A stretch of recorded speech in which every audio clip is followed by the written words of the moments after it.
magpe-present ay si Lina. Lina? Miss Lina? Sorry po, sir. Present?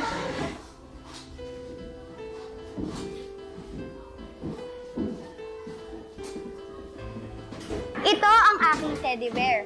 Ang pangalan nito ay Rafael. Mahalaga ito sa akin kasi bigay ito ng nanay ko.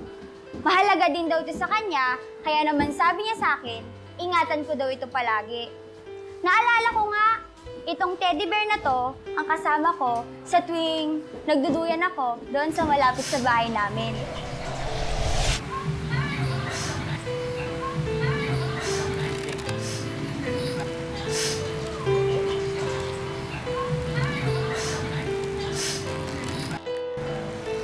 Rafael, huwag mo ko iiwan dito ha. Makapagalit na naman si tatay. Natatakot ako. Promise, sasamahan mo lang ako dito ha.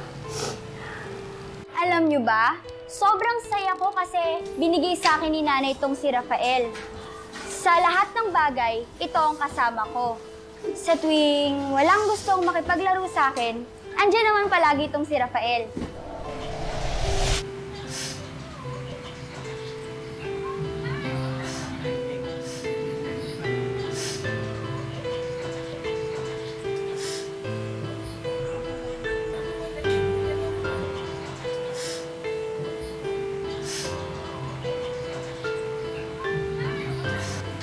Masaya ako na masaya ang mga alaalang nabuo namin ni Rafael. Babaunin ko ang alaala naming dalawa habang buhay. Okay, class, that's it for today. Thank you for sharing your stories, and goodbye.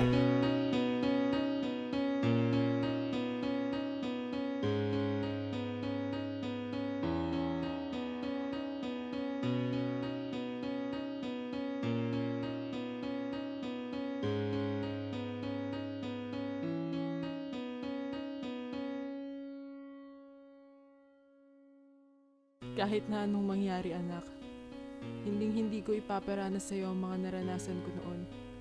Sisiguraduhin kong masaya lang ang magiging laman ng mga alaala mo. Hindi mo dapat maranasan ang hirap at sakit na naranasan ko noon.